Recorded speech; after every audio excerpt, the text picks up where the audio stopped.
poor sleep, sedentary life, not moving, all basically contributing to an imbalance that doesn't go along with what we need to do the things that we want to do, to have the energy we want, to have the cognition that we want, to have the happiness and joy that we want. You need a lot of health for that and a lot of balance. And so the modern life is just sucking that out of us, and we haven't kept up with that.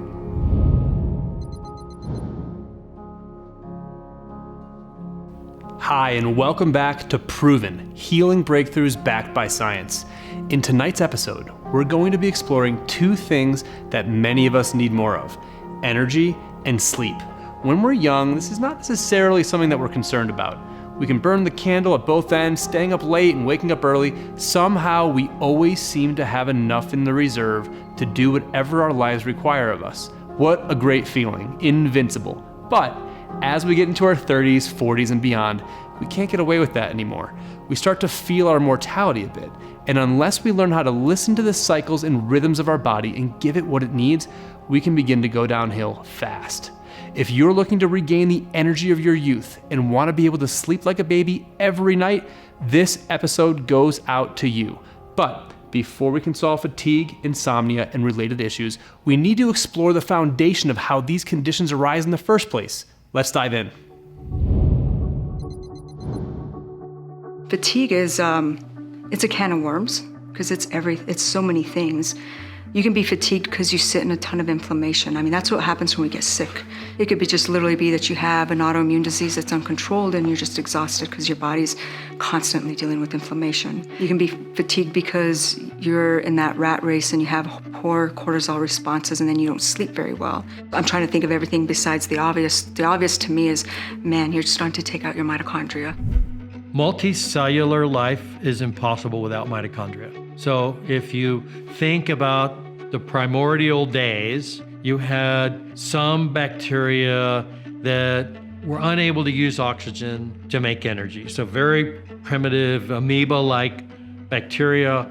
A subgroup of bacteria evolved that could use oxygen to help generate energy. What do I mean by energy? Energy is a consequence of a molecule called adenosine triphosphate, ATP.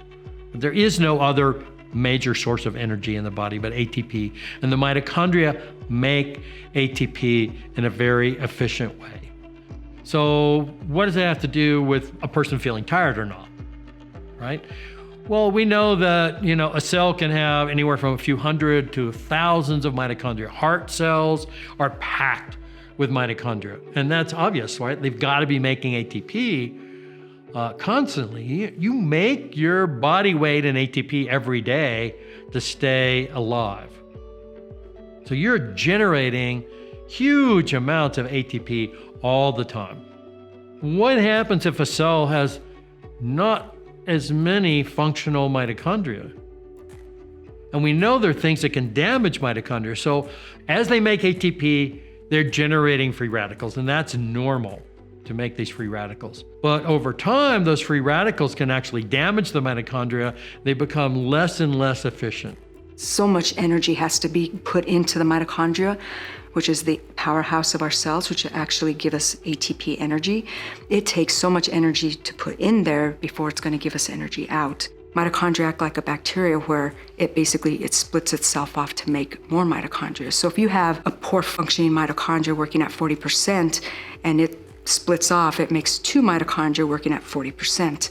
And so what happens is you just continue to decrease your capacity for energy. It's like a carburetor. Remember the days when cars had carburetors? It's like the carburetor that's all full of junk and it can't process the gasoline. Maybe you make enough ATP to breathe, to walk around, to digest your food, but not much more than that. You don't have enough energy to go exercise or go for a run. When I'm telling a patient this, when I say you don't have this, then it makes sense to them. The energy generating part of their cell is just not being efficient. It's not extracting energy from food. And so you could give them all the mitochondrial nutrients you want, but they keep splitting and making, below average or functioning mitochondria. It's not a great team. When you get down the road of taking out your mitochondria, it's a whole different road back to get that energy back. When you're feeling drained, the notion of moving might seem a little counterintuitive. After all, if you're low on energy or struggling with your sleep, shouldn't you be less active? The answer might surprise you.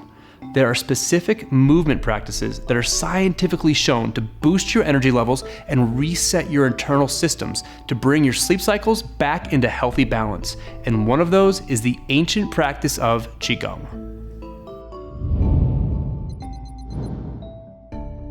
One of the things that we know absolutely is a fundamental building block to energy is muscle density. And all of these practices, the Qigong practices, have these deep stances that build up the quads and the glutes in a way that not only increase mitochondrial density, they increase the size of the mitochondria, they increase basically the powerhouses of energy in the body. So you want more energy, do some squats. You want more energy, build up your leg muscles, the big muscles of your body. These things are just fundamental to exercise, but Qigong and yoga practices are wonderful, gentle ways of doing that without harming your joints and giving you the calming effects simultaneously. Qigong is literally translated as Qi practice, Qigong. It's the energetic form of Chinese medicine. I like to explain it as it's like acupuncture, but without the needles. It's a practice of manipulating your qi or someone else's qi. So there's a difference between medical qigong and then just traditional qigong. Medical qigong is where the practitioner will use their qi in order to diagnose and assess a patient. And they will use their qi and the qi of the surrounding elements to help to transmute qi in another person. There's all sorts of types. There's martial arts, there's healing, there's all kinds of categories of Qigong, if you will. The type of Qigong that I studied was medical Qigong, and it was a 3-year certification in Chinatown. I practice under Dr. Stephen Jackowitz, and it's a mesh between the body, mind, breath. And then there's the aspect of Qigong where you can self-heal, where you can actually perform certain exercises to help to regulate Qi in different organ systems and different meridians and different elements. You can practice that on your own in order to self-regulate. One of the most important factors in Qigong, to me, if you're doing the external Qigong, is the coordination of eyes, mind, body, and breath. And when you do that, something magical happens. Your sensory motor strip lights up. You start to get activation of the prefrontal cortex. The thing that these guys have been talking about for thousands of years starts to happen, and we start to witness this happening. So long as the practitioner is doing it right, which is eyes, mind, body, and breath. Qigong isn't, I don't sit there and wave my hands and say, okay, I put in my 5 minutes, let's go. You can't fake it. But if you do it right, something very powerful happens because the attention of the practitioner starts to turn inward. You start to retroflect. You start to have this innate capacity of being more aware of what's happening inside your body. In doing so, you can start to modulate and flip a very important switch that we could get into, which is the parasympathetic nervous system, what we call the rest and digest ecology of the body. The sympathetic nervous system should be running 1 to 3% of the time. Tiger shows up, either you get in or out of the situation. 15, 20, 30 minutes later, maybe an hour later, you're back to normal. You're hanging out. That's not how the modern world works. We live in sympathetic dominance. And what that does is it puts us in the amygdala, a part of the brain that's designed to be reactive, designed to say, oh, what was that sound? And our bodies start to fall apart. What happens is your secretory IgA levels in your gut start to get challenged. The microbiome starts to shift to more sugar-loving bugs and bacteria, which are then more pro-inflammatory. And this whole cascade of bad things starts to happen because this animal is starting to die. That is very specifically what Qigong and meditation, mind-body practice can fix. We're working a lot with our passion, our drive when we are performing Qigong. So that comes internally. In Chinese medicine, we believe the heart and the mind are connected. We call it the Shen. The best way I can describe Shen is the heart is what pumps the blood, and it needs to nourish the brain. So that connection needs to be working in harmony in order for our brain and our heart to function, in order for our bodies to be one. When you go to sleep, they say that the Shen is resting. So as a practitioner, when somebody has insomnia, we say there's actually like a Shen disturbance, so their mind disturbance. And then we'd actually treat the heart so that it can produce the blood and pump the blood to the brain. So that's where that connection is within Chinese medicine. And when your heart is healthy, when you're living your purpose, when you are coming from a place of love and joy, that energy, that qi emits out. That is our aura. Most people know the understanding of aura. That is our energetic field around us. So one of the basis of Qigong is balancing our heart. Our heart qi is expansive. Mother Teresa, I think of right away, like they just have this energy about them where you're magnetized to them. And that's somebody that practices working with their heart. What's great about Qigong is you can do it on yourself. So you could start to see lasting results in your own body just by performing certain exercises, certain postures, certain ways that you're holding your fingers. There's meaning behind it. You can definitely see results without having to be healed by a master. But if you do go to a master, there's somebody that is obviously well-trained and has the experience, and they will prescribe meditations for you to do at home. So as a practitioner, we will perform the medical Qigong on the patient, but then we will give them an exercise to work on at home. And it's really great for all ages. That's what's wonderful about Qigong is it's really great for children all the way up to geriatric and has really great benefits, and it's very accessible to the public. Why does it feel so good to walk on the beach barefoot? How come we have an inclination on a warm sunny day to take our shoes off and walk in the grass? Is this just a pleasant part of being a mammal on planet Earth, or is something happening on a deeper level inside your body? We're about to dive into the science behind the innate yes that you feel when your body comes into contact with the earth. How can this natural connection be harnessed to boost your energy levels, end fatigue, reverse disease, and nourish overall vitality? Let's find out. Did you know that the earth beneath your feet is like a battery, and that you're wearing shoes that have synthetic soles that insulate you from that energy that this battery is producing? And when you go outside barefoot, your body absorbs this energy.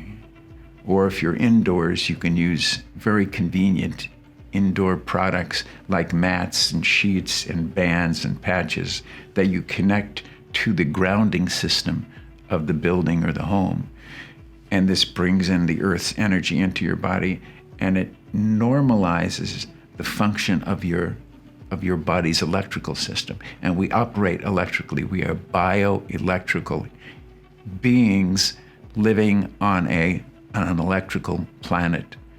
And there's mojo in the ground, there's power in the ground, there's energy in the ground. Just as the sun gives us energy and it creates vitamin D in our bodies, the earth beneath our feet gives us energy as well.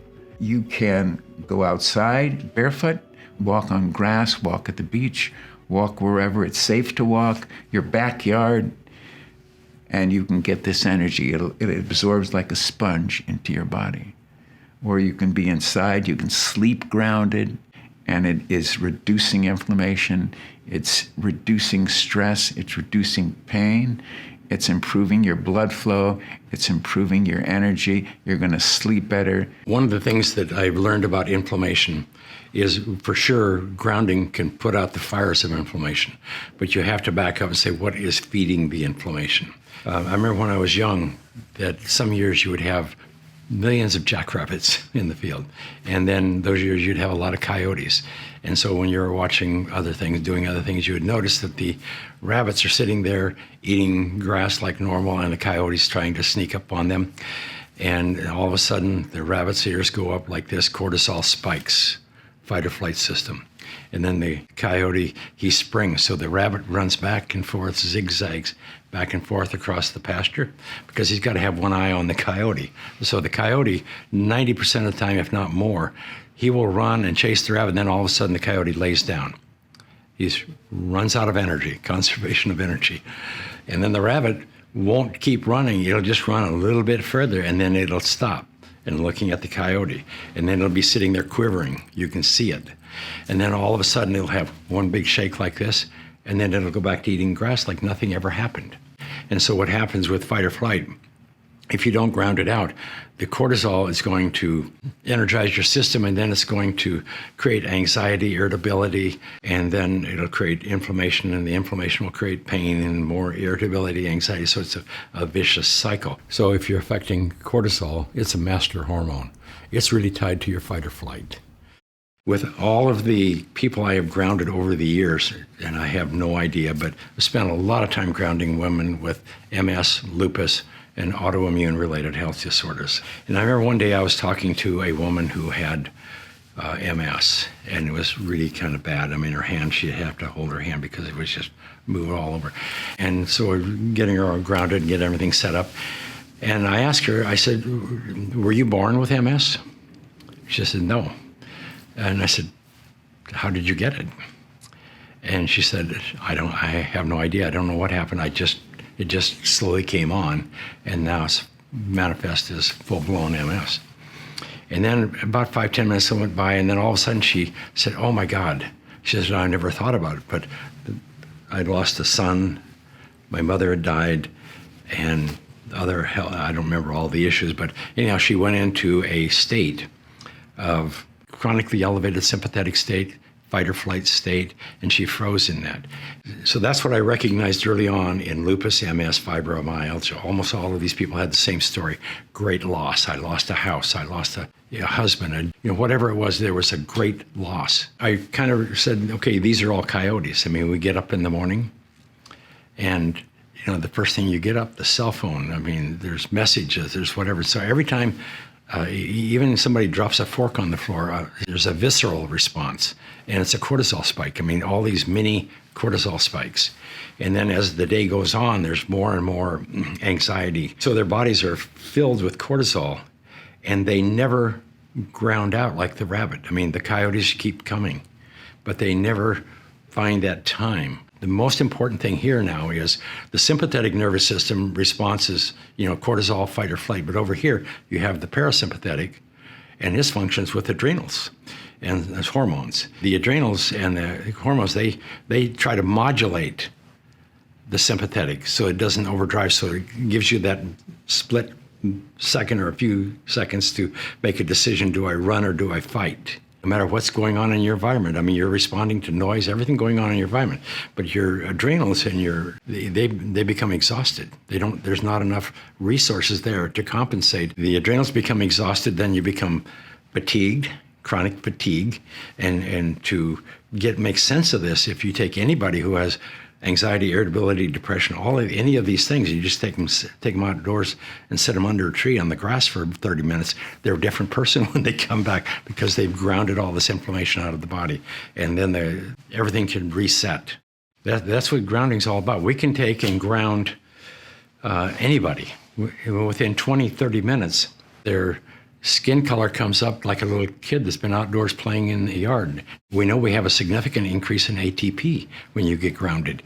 So if you can put the fire out, then all of a sudden everything can go back to normal. So we get stories like this. There was a gentleman up in Washington State, a quadriplegic. He's 47 years old. He had an automobile accident in 1990. He started earthing, and within 3 months, his pain level had gone down 90%. This is him telling me, 90%. He had to have straps on his legs because his spasms in his legs were so bad. He was able to get rid of those. and his testosterone level went up 78%.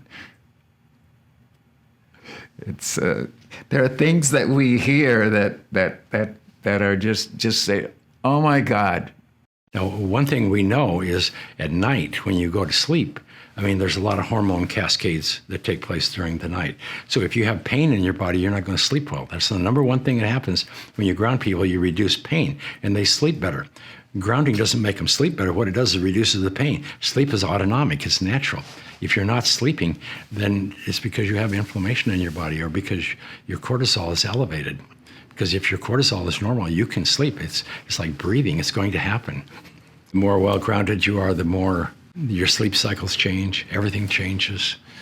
And it goes more into a rhythm with all of Earth's rhythms. It's like cortisol going up at 4 o'clock in the morning. What's cueing that? What's causing that to spike at 4?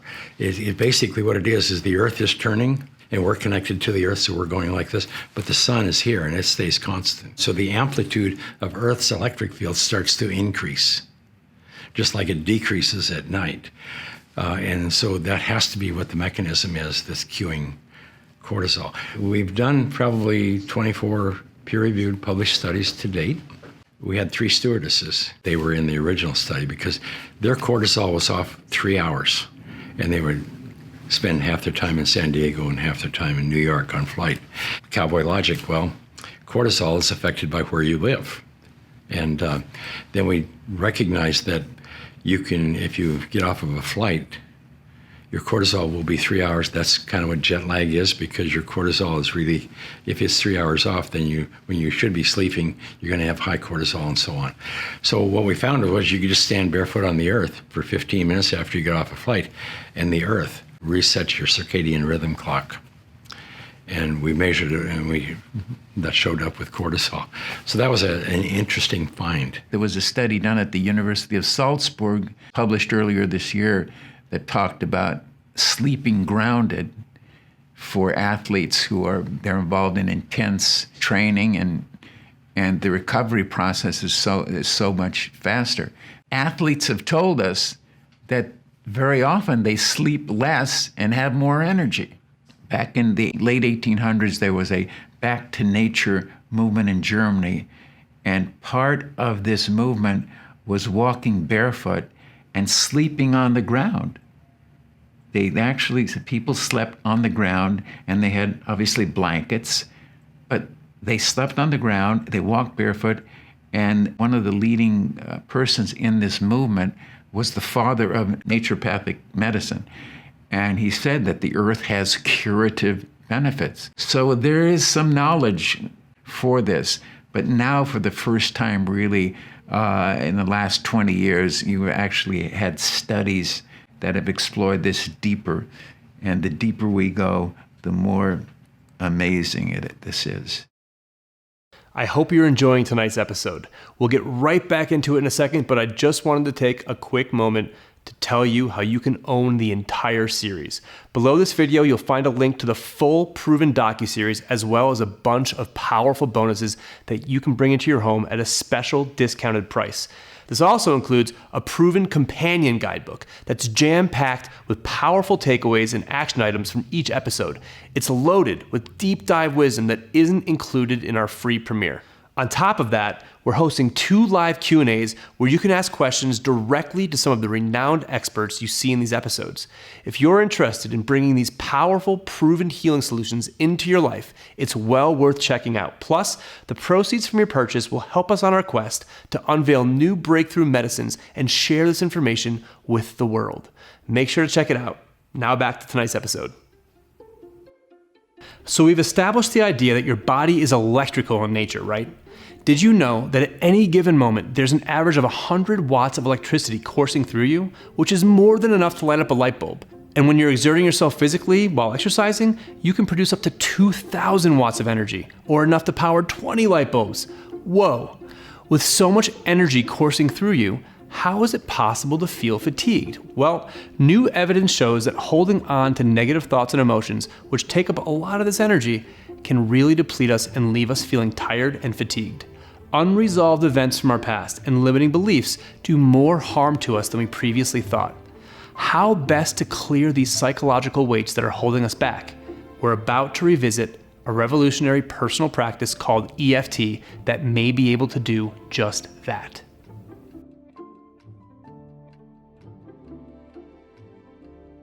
So I first discovered tapping right around 2003. I was actually at a Tony Robbins event in the audience, and he did a short demonstration of this tapping procedure. Came up on stage and said, you know, when you tap on these endpoints of meridians of your body, you can use it to calm your body down, to release stress and anxiety and overwhelm. And from there, I started reading about it, researching it as we do on the internet, and started using it with friends and family. Probably the most powerful thing about tapping is that you don't have to just read about it. You can actually have a direct experience. Around the time, the running joke in my house and my family, friends was, don't say anything is wrong around Nick because he's gonna make you tap on it. Because time and again, I would look to find these normal life situations, like my buddy Pete driving to a Yankees game with him, complaining about his shoulder pain that he hurt in a football game and saying, oh, this has been hurting me for a couple of weeks. It's not going away. And I said, well, we're in the car. Why don't we do this tapping thing on it? So we started going through the points, tapping on it. And sure enough, the pain released. And it was time and again, all these experiences where people were struggling with the everyday challenges of life, being angry about something, being overwhelmed about something, feeling anxiety. And I would try the tapping technique to see what worked. I became so personally passionate about it that in 2007, I bought $40,000 worth of camera equipment on credit cards and credit lines, enlisted my little sister, Jessica, and one of my best friends, Nick Palizzi, and we set out on this journey to make a film about tapping, to make a documentary film about tapping. You know, when we look at ourselves, our lives, our bodies, and we're looking to get healthier, have more energy, sleep better, the default is usually to look at the biological components of our body.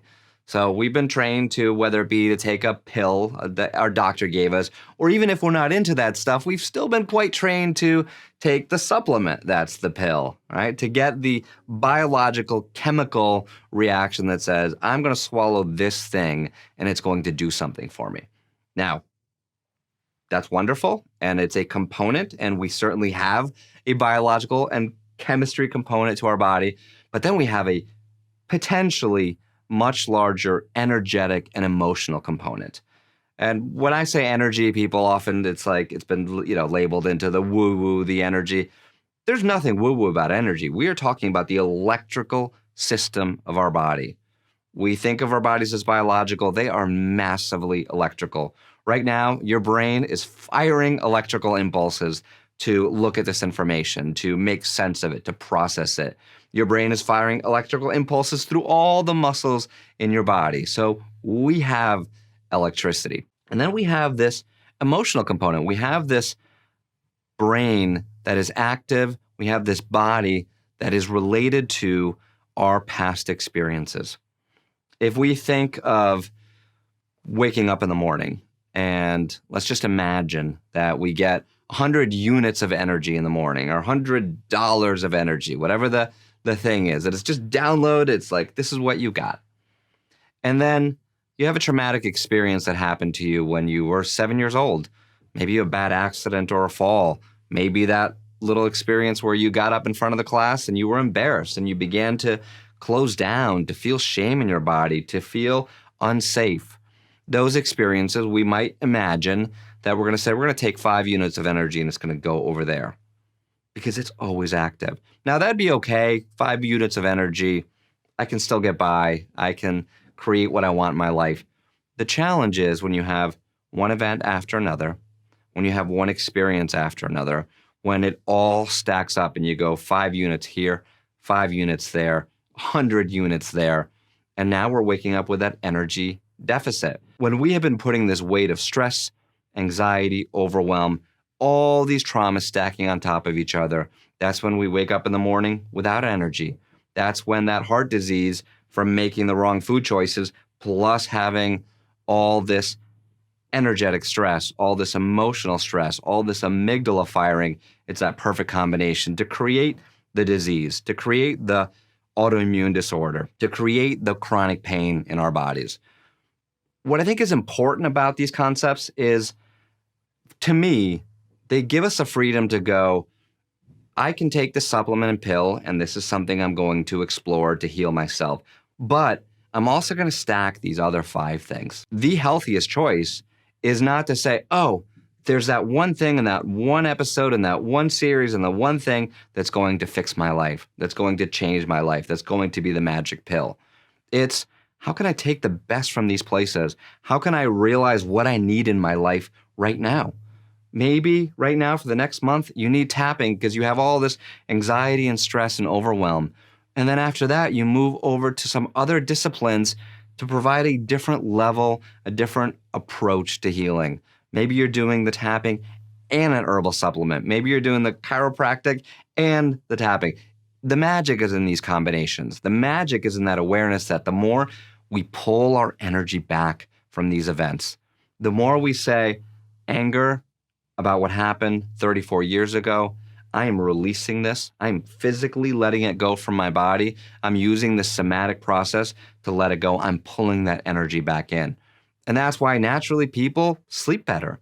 Naturally people wake up with more energy because we are unlocking that innate wisdom in the body. So we've explored some exercises and physical adjustments that can dramatically improve energy and sleep. Now, let's explore the herbal side of the energy equation. There's a collection of herbs that have a stack of scientific evidence showing their energizing effects, and as you'll see, the plant world offers a number of safe options, but it's important to know which one is right for your unique circumstance.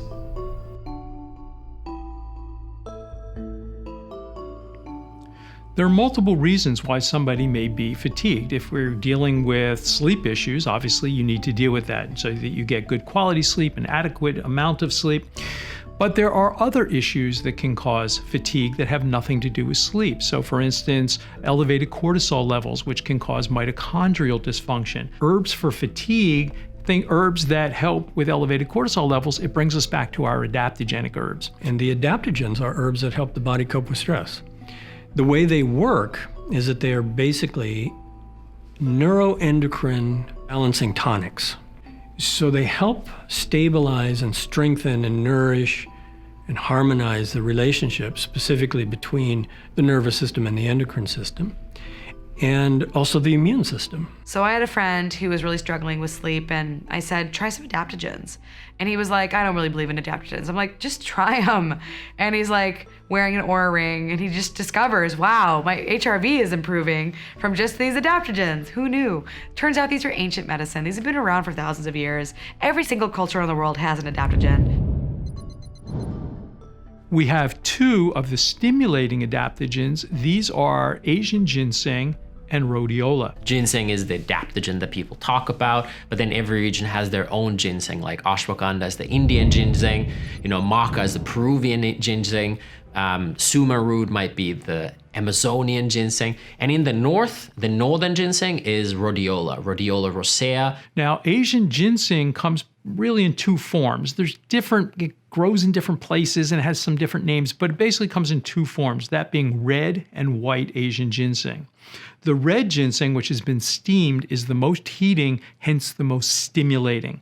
And I tend to use red Asian ginseng primarily for people who are 70 years and older, or for people who just absolutely have lost all of their vital energy. This is the person with chronic fatigue immune deficiency syndrome that's 24 years old, and like getting out of bed, going to the bathroom, and eating something is like the highlight of the day. For the average person who is younger, the white Asian ginseng may indeed be adequate, but certainly both can be used.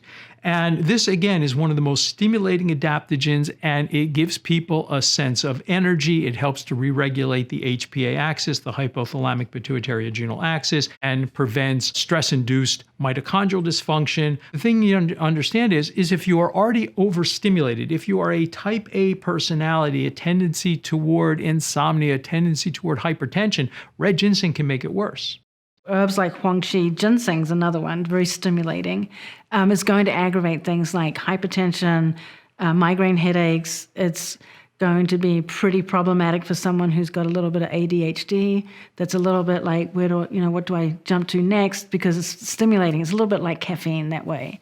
Now, rhodiola has a long history of being used as an adaptogen, and specifically, it helps the body to cope with stress and with cold. Vikings would take rhodiola before going to battle. It was part of the 5 original adaptogens that Dr. Lazarov made for the Soviet army when the Western term adaptogen was made. And rhodiola was among the list of things that was studied. It was studied for skiing. How does soldiers ski in the winter? How their grip strength gets better if they take rhodiola. It is also very drying. And so if you have somebody who has what's in Chinese medicine would be called yin deficiency, dry mouth, dry eyes, dry skin, vaginal dryness, dry hard stools, you wouldn't want to use rhodiola because it can make it worse. The other thing I'd say about rhodiola is for people who are easily overstimulated. So if you're the person who eats one little square of chocolate after lunch and can't sleep at night, rhodiola will keep you awake. One of the herbs out of Chinese herbal medicine, which is a star in our medicine, I consider it an emperor herb, is astragalus, Huang Qi. It's considered an adaptogen, which we like. It helps the body adapt to stress. In Western science, they have proven that it does increase cellular activity in white blood cells and red blood cells and supports our immune response. The downside with herbs like Huang Qi or astragalus is that if someone has a lot of qi, which a lot of us do, even though sometimes we think we don't, we actually are really well fed and live in nice, comfortable homes and are able to live a pretty healthy life. But we do run ourselves ragged a little bit. So it's like, let's take some Huang Qi. So let's say you have borderline pre-hypertension. Huang Qi is going to push you more into hypertension. Sometimes in clinic, I'll be struggling with someone's response to treatment, and they won't be getting better as quickly as I had wanted them to. And 9 times out of 10, I'll start digging about what I've overlooked something, or they haven't shared something about their supplements. And so many times it's like, I take this thing with astragalus in it, or I take this supplement with ginseng in it. And I'll be like, we need to stop that. And 9 times out of 10, once they stop, the headaches start responding, or their insomnia gets better, or any other issue that's aggravated by any kind of stimulation is going to get better. Okay, so now that we've covered some herbal pick-me-ups, let's take a look at some good night remedies that will help you get some high-quality Z's.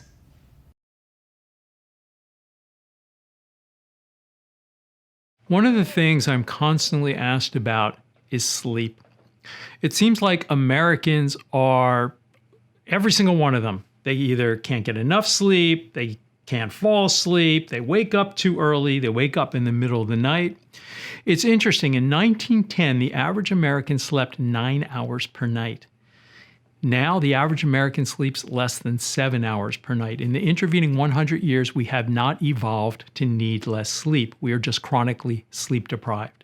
Sleep researchers state that for the average person, there are some rare exceptions. But for most people, a minimum of 7 hours sleep is important. But it's not just the number of hours, it's the sleep quality. When you wake up in the morning, do you feel refreshed? During your sleep, you are literally taking out the garbage of your cells in your brain. Your lymphatics are functioning in a way that we've just recently discovered work during sleep. And so it's really important that your brain has time to turn off. And you can't do that if you're constantly using your brain, right? You got to give it some time. If somebody gets 9 hours sleep a night and they wake up feeling exhausted, that means their sleep quality is poor. They may have sleep apnea, they may have sleep hypopnea, they may have some other sleep disorder.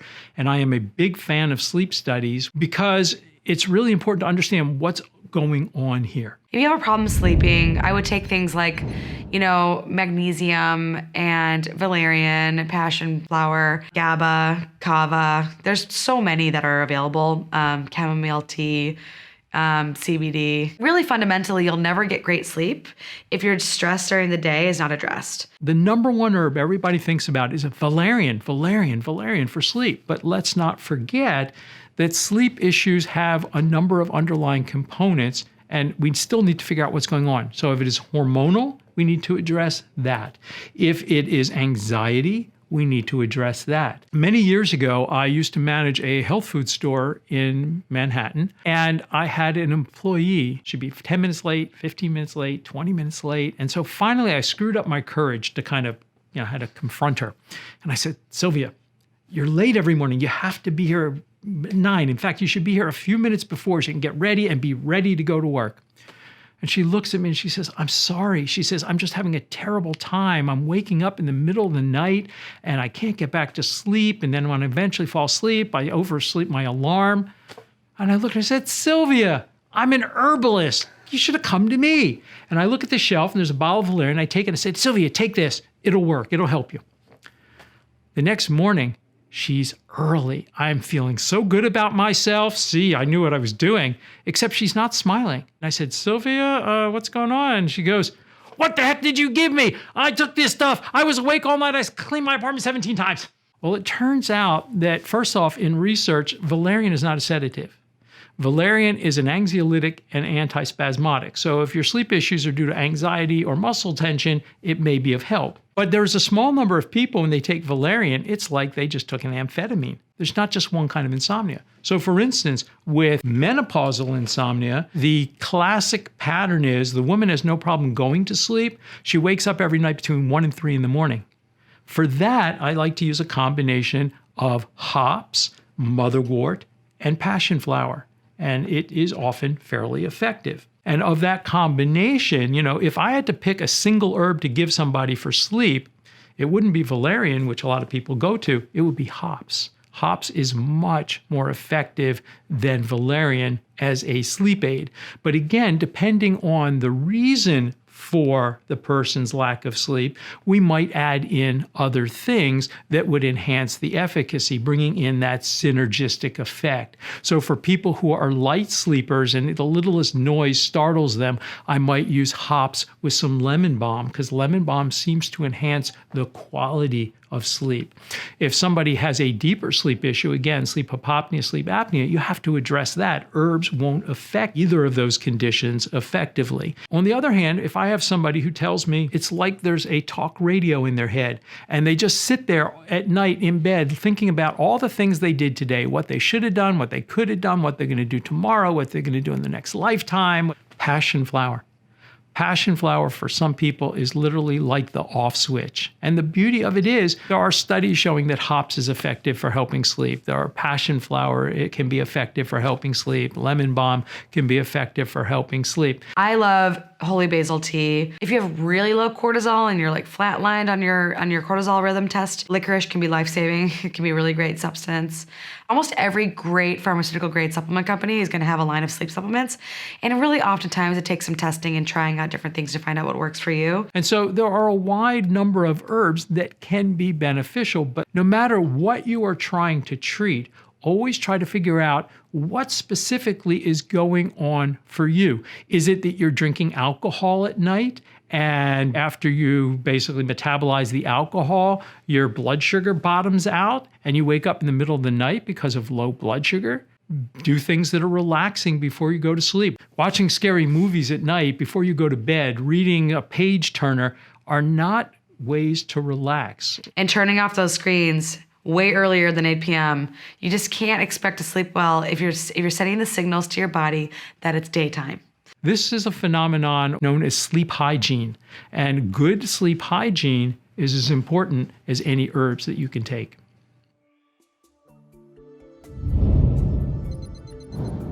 Before we get to our next healing breakthrough, we have a quick special report from Dr. Michael Bruce on how to take care of your health and vitality during these unprecedented times. Because we were unable to meet in person due to pandemic safety measures, I met with Dr. Bruce via Zoom call the other day to glean his knowledge. Here's a pearl of wisdom he had for us. So let's start big. Overarching question. In these times in which we find ourselves, how is this affecting our sleep? I think some people are saying to themselves, "Oh, the world must be getting the best night's sleep because no one's at work and you have all this time on your hands." Is that the case, or is it much different than that? So it's actually the exact opposite than that. So there's 4 to 5 different reasons why people are not sleeping well, specifically during COVID, quarantine, shelter in place in particular. So let me roll through them so people can kind of get a feel for them. But before I start with that, people need to understand that sleep affects immune function, period. End of story. It's arguably the easiest and least expensive way to bolster your immune system is to get not only the quantity, but the quality of the sleep that we're looking for here. And this is what's going on now is the quality of everybody's sleep is starting to diminish and the quantity is starting to change because of that. So the very first thing that we noticed happen was people's schedules changed, right? Because nobody has to commute anymore. So people were saying, who cares? I'll stay up late and binge watch my favorite TV show and I'll just sleep in, 30 minutes to an hour. And then a lot of people aren't even using screens. They're just using their name. So they're not showering and getting ready and literally starting their day. So there's a couple things that happen there. So number one, from a pure energy perspective, you don't have a starting point. Right. And so one of the things that our bodies does a really good job of is dealing with consistency and regimen. And when we lose that regimen, everything starts to kind of go a little bit wonky. So as an example, when we look at our times of waking up, those are seeming to get later and later. The other thing that's happening is people are feeling more fatigued. Now, this is very counterintuitive. I'm sleeping later. Why should I feel fatigued? This is reason number 2 is our lack of movement. Right. So I saw the other day on Twitter, a celebrity wrote, it's 2 o'clock and I've only gone 200 steps today, right? Like think about like normally you'd be at like 6,000 steps by 2 o'clock in the afternoon, right? So our overall level of movement is down. Why does that affect sleep? Sleep is recovery, right? So sleep actually helps our body recover after we exert this energy due to movement. When we're not moving, our body doesn't really know what to do with this energy. So we actually end up having in some cases, lighter sleep because our body doesn't need that physical recovery because our body hasn't been moving, right? So one of the things we absolutely positively need to do is consider movement. The third thing that's going on is substance abuse. And it's interesting because it's not exactly what you would have imagined. There's 2 things that are going on. People are drinking more caffeine and they're drinking more alcohol. So what's happening is we feel fatigued from this lack of movement. So what do? We grab a cup of coffee. To be clear, this is mushroom coffee. This is not regular stuff, just FYI for everybody out there. And what's happening is we're overloading on caffeine. There's a couple of reasons why this is happening. Number one is we used to go to the coffee station or the break room or what have you and have a little conversation, get 1 cup of coffee, come back. Well, now everybody's just making a pot, right? And then in between Zoom meetings, when they're starting to feel fatigued because of their eye strain from looking at, at a computer all day, they grab a cup of coffee and they pop it back. So the amount of caffeine is steadily increasing. Here's the point that I want to make about the caffeine increase. And yes, it is affecting your sleep. Arguably, we're at the most stressful point in every person's life right now. Why would you want to add a stimulant to that scenario, right? You wouldn't. It's a bad idea to get hopped up on caffeine and then watch your anxiety continue to increase. That's the 4th area is anxiety, right? So why are we talking? What are people anxious about? What are people not anxious about is kind of more to the question. We have uncertain future. We have uncertain health. We're worried about our friends, our family, ourselves. I mean, and all of this worry is compounded by the fact that we can't leave our homes. Okay, I love the people in my family and I love the people in my house. Hanging out with them 24 hours a day for the last 8 weeks has not been an easy process, right? So there's a level of stress that is accentuated there. So what we start to see is all these different levels. Oh, I forgot to talk about alcohol. So alcohol is one of the even more interesting ones. So here's what's fascinating. And this is a bottom line research fact. Alcohol lowers immune function, period. End of story. So I get it. You're locked up in your house. You've got a great case of wine or somebody gave you some couple of bottles, for the holidays. And you're thinking, let's just drink a bottle a night and have some fun. Bad idea. 1 or 2 glasses, I am totally cool with, and I don't have a problem with that. And I'm going to tell you how to do it. You drink 1 glass of wine, drink 1 glass of water, wait 1 hour.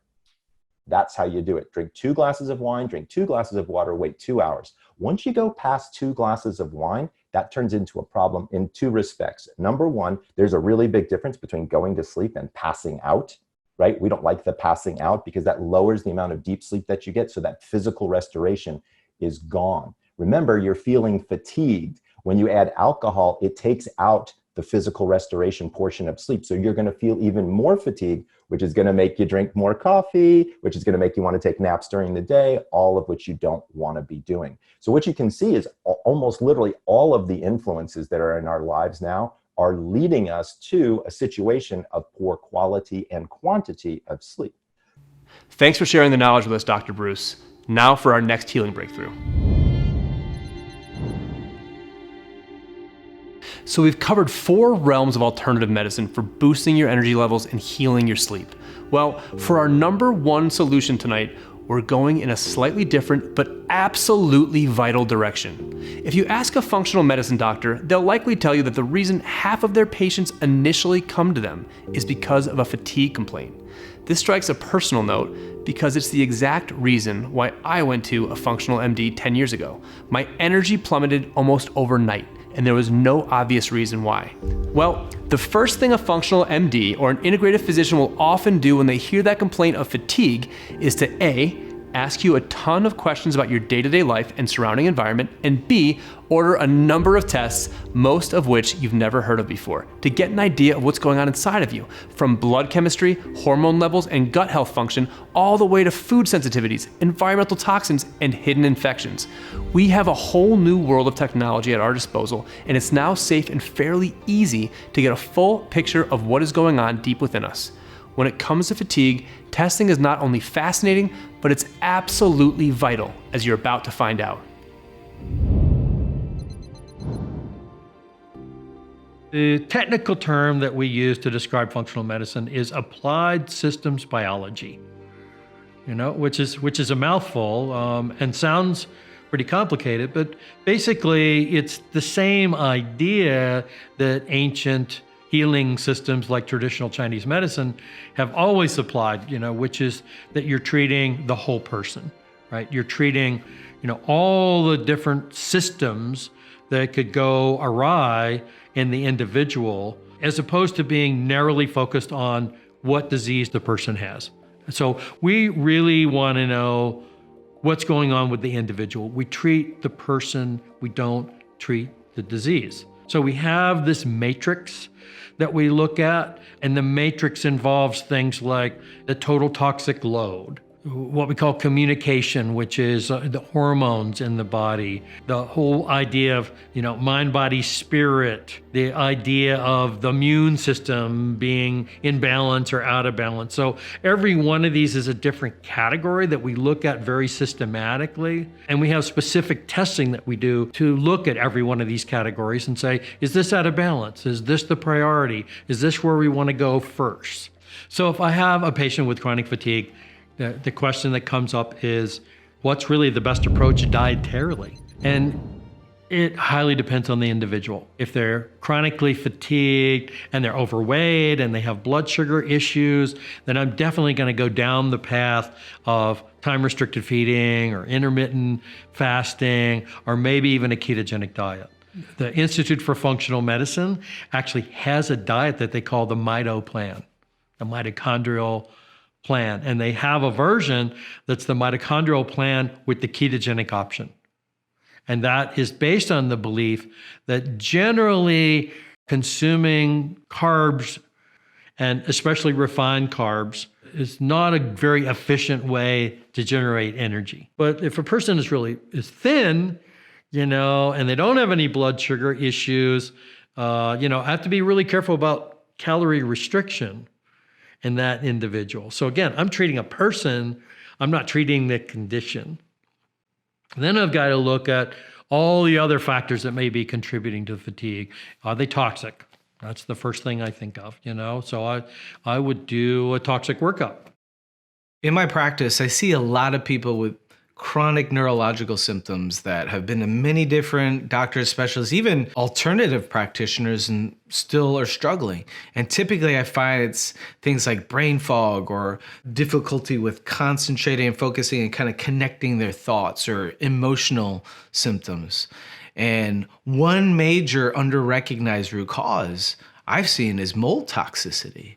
Because what ends up happening if you're infected with mold and Just like in a building could be infected with mold in the basement, or it could be in the HVAC or air conditioning system. The same thing could happen to us. And two of the most common places I see with people who have mold toxicity is either in the digestive system. There's some type of overgrowth of like candida or fungus or yeast, or in the nasal passages, especially for patients of mine who do exhibit neurological symptoms. So there's different types of theories out there as to why it happens and different types of treatments available. But one of the things we find is if the bacteria or mold or any type of pathogen infects the nasal passages, there's just a thin membrane protecting our nervous system from that. And so there can be easy infiltration. And not only that, if you have mold or you have a mold infection, what ends up happening, they release toxins that can be really damaging to not only things like the immune system or like your body, but also to your brain and nervous system. A woman I just saw not long ago came to see me from Iowa. And she is surrounded by cornfields. And she says, I go out for a bike ride or a run, and they are out spraying all the time. So I don't know what I'm getting exposed to, right? Because there's not a little sign saying, watch out, we're spraying with atrazine. We don't know what those chemicals are, right? And there's really no restrictions or laws or anything that say they have to tell you. So she's saying, wow, sometimes I go for a run and I'm really exhausted for days afterwards. I don't feel well. I feel kind of sick. I feel kind of toxic. So there's something weird going on. Toxins are obvious kind of thing to pursue. Hormones are really important. I would say that one of the most important hormones to test is cortisol. Cortisol is known as the longevity hormone. We know it as stress hormone. But it's a beautiful thing to know because you get to know yourself. You get to know if you're exhausted because you're burnt out and you have zero cortisol left, or if it's highly acutely stressed and that's why you're tired and anxious and that's why your cortisol is up and you can't sleep and you're tired and wired at night and you need that glass of wine to wind down, or you need something to stimulate you in the morning like coffee, but then you need something to relax you in the evening. I use the Dutch test. It's a dried urine test that looks at a cortisol awakening. So when you wake up within 30 minutes, 60 minutes, what does your brain tell your body to do? Does it say make a ton of cortisol because it's going to be a tough day? Because that's what it's used to. So the adrenals actually love consistency. And if you are consistently going to bed late, that morning you're going to wake up with the body telling itself, this is what she normally does, or this is what he did last night. And so let's prepare today for the same event. That cortisol awakening response can tell a lot about what your perceived stress is, which is way more important than whether you feel stressed or not. Because we know that people who don't perceive their stress to be bad for their health, they actually don't have as much health issues. So often I'll do that test and see, okay, well, your brain is perceiving there to be a lot of stress. So let's work on perception. Let's work on mindset.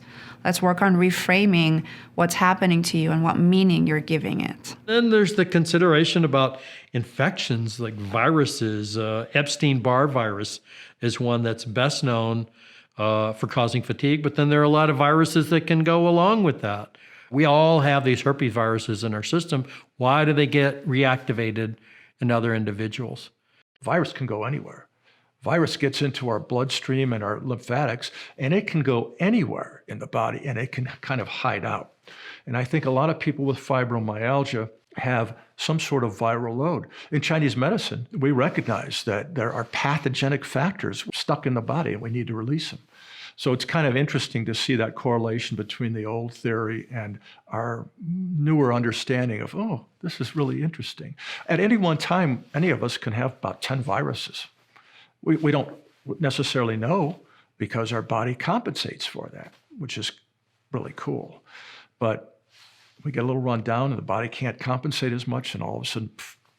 But these viral loads can create a long-term chronic irritation to the body. So That's what leads to some of that pain and dysfunction. With chronic fatigue, what I've learned is that almost everyone starts chronic fatigue with a low baseline energy status. If you look at anyone, most people who get chronic fatigue were not in great health to begin with. And then they get hit with a major life stress. And that major life stress completely breaks the body. And usually that stress is accompanied with infections. The big infections that seem to really set off chronic fatigue are the intracellular infections, like Lyme, like syphilis, which is making a massive comeback. And then there's infections like viruses, which are insidious and doctors are not testing for. But I test all my clients with chronic fatigue for intracellular viruses. And the herpes virus family in particular is quite bad. And it's very much implicated in chronic fatigue. And oftentimes you see across the board tons of viral infections that no one's looked at. And so you have to realize that when the immune system is down, because the energy is not there to protect the body, you are a perfect host for an infection. And so a lot of people with chronic fatigue have these hidden infections because, doctors haven't looked for them. But if you go looking, you'll find them. And so you have to treat the infections, and then you have to rebuild the body's metabolism. There's this concept called the cell danger response that is essentially, there's different phases of how mitochondria can behave and function. When a body's under threat, it's in this thing called the cell danger response. And so you'll never have a normal metabolism until the threat is eliminated. And the threat doesn't always come from infection. And so then you go to your functional provider who has a broader view of fatigue, and we're like, oh, well, let me look at your mitochondria, let me look at your gut health, let me look at your hormonal health, let me look at a full thyroid panel, and then maybe see if you're nutritionally deficient in some of these important nutritional supports. And yeah, it's $1,000 later, but guess what? That's the investment, to get back onto your life. In the end, healthcare is healthcare insurance. It's not health care. And that's what I try and tell my patients. Look, when you have car insurance, your car insurance isn't paying for your oil changes and your tires and all that preventative maintenance that you're doing on your car. It's the same with health care. They're going to give you this prevention care that they've already defined, and they're going to look out for anything bad. And if you get diabetes, they'll treat that for you, but they're not going to go doing all this other stuff, and they're not going to cover that. That's not what they're set up for. It just doesn't fit the business model. Can people order their own test? That's really the million-dollar question, because I can't tell you how many times I've had a patient come to see me who had classic symptoms of low thyroid. And they went to their mainstream doctor and said, I'm fatigued, I've got hair loss, I'm constipated, dry skin, and slow pulse, and I'm cold all the time. Would you test my thyroid? No, you don't have a thyroid problem. It's all in your mind. You just need to get more sleep. So a lot of people have this struggle with finding doctors who can actually prescribe the labs that they need to get the health that they want. And my mom is an example of this. My mom went to her doctor. I gave her my lab list that I recommend every patient get. And the doctor says, I can't give you these labs because I don't have a clinical reason for these. And that is truthfully how the insurance system works. If there's not a clinical problem yet, then you cannot prevent it with information because this insurance system just doesn't pay for that. They do pay for some preventive labs, and she was able to get a lipid panel and a fasting glucose and a few other things, but not the full picture of what I would want. The thing that you can do is you can go online and you can go to the Institute of Functional Medicine or the Institute of Integrative Medicine. You can find a doctor in your area that will order these tests for you. You can also go to websites like Inside Tracker, which I'm not affiliated with, or Wellness Effects, or a bunch of other online lab companies that just enable consumers to go buy labs. And they'll order these for you, and you can go to a LabCorp and you can get them drawn, and then they will interpret them for you. The way that I explain this to people is you're going to have to pay for health at some point. The question is, are you going to pay for it when you're young, or are you going to pay for it when you're old? Because I guarantee if you wait till you're old to start paying for your health, you're going to be paying for drugs, and you're going to be paying for surgeries and joint replacements. The question is when do you want to start paying for your health? And so I look at health as an investment. Just today, I got news that there was an article published in the Journal of the American Medical Association validating the functional medicine model. And what the study did was it looked at a group of patients at the Cleveland Clinic, which has its own functional medicine center that was established several years ago. Very, very successful functional medicine Center. They looked at patients with a range of illnesses and followed them using quality of life questionnaires. What's your energy level like? What's your general level of happiness? How do you feel? How are all your bodily systems working? And what they found is that when they used the functional medicine approach for whatever problem they had, that they ended up feeling better. They ended up doing well. Okay, what have we learned? First off, multicellular life is impossible without the mitochondria. Long ago, this ancient bacteria formed a commensal or mutually beneficial relationship with humans. These acquired cellular components became the engines, as it were, producing our main fuel, adenosine triphosphate, or ATP. You actually make your own weight in ATP every day. Mitochondrial damage leads to a decreased capacity to make ATP, and therefore your energy goes way down. We began our healing solutions by introducing the ancient practice of Qigong. As Dr. Pedram Shojai pointed out, muscle density is fundamental to energy. Some of the largest muscles are in our legs, and Qigong stances and postures develop this area. Think of it like building powerful pillars that support you. Qigong helps to reduce inflammation and also regenerate our mitochondria, cells, and tissues. Our next modality, earthing, is something we've all done. If you walk outside barefoot along a beach, in the woods, or just in your backyard, you've grounded yourself or earthed yourself.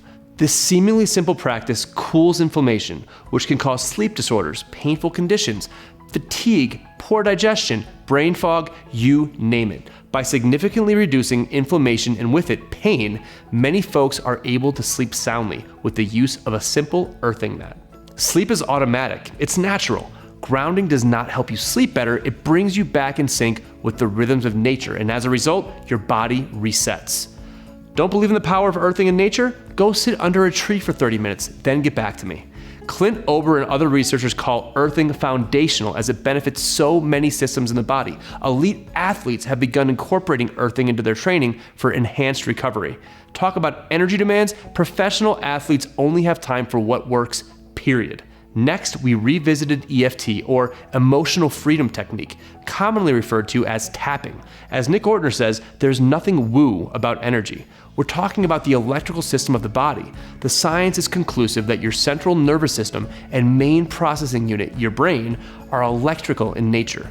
But there's also an emotional component that needs to be tied in. Tapping is a scientifically validated somatic process that frees up blocked energy and allows your emotions to flow.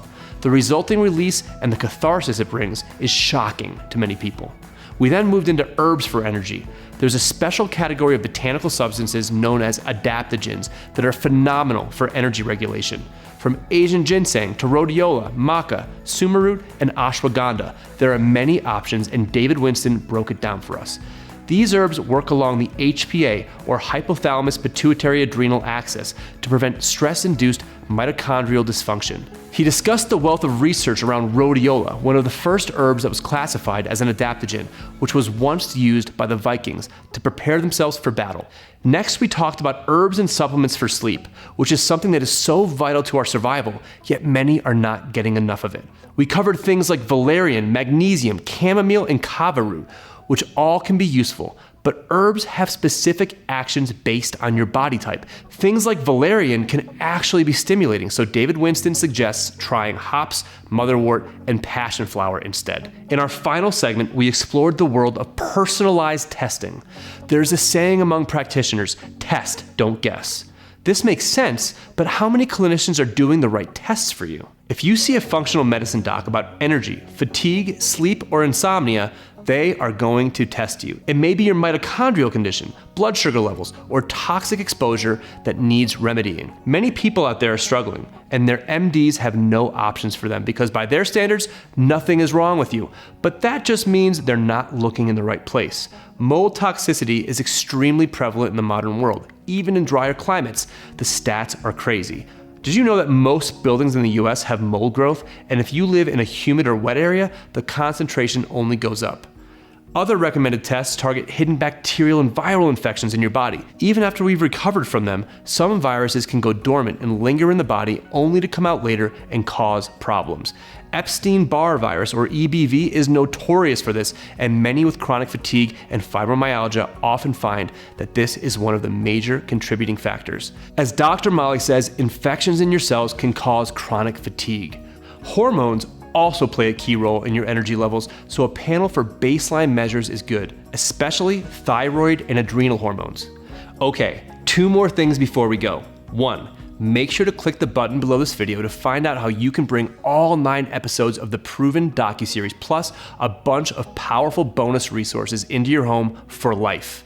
Every one of us deserves to know the full spectrum of healing options that are out there for us, and the information in this series is something you will want to come back to again and again whenever an illness arises in your circle, be it your own health or that of your family and friends. You can own the digital, the physical, or the all-access package at a special discounted price, but during this event only. Now is the time. Lastly, what proven healing secrets do we have coming up next? Tomorrow night is a triple header that explores 3 health challenges that have taken the modern world by storm: diabetes, obesity, and heart disease. We'll be uncovering some powerful therapies and lifestyle practices that are highly beneficial to heart health and overall blood health, as well as some powerful tips for losing weight safely and effectively. There are so many underlying causes of obesity and weight gain that the masses are simply overlooking. Tomorrow, we'll pull back the veil on some of those alternative healing secrets. These 3 dangerous diseases, diabetes, obesity, and heart disease, are all intimately related, and by dialing into one, we often can benefit all 3, as you're about to see tomorrow. We're going deep in this one, so make sure to tune in.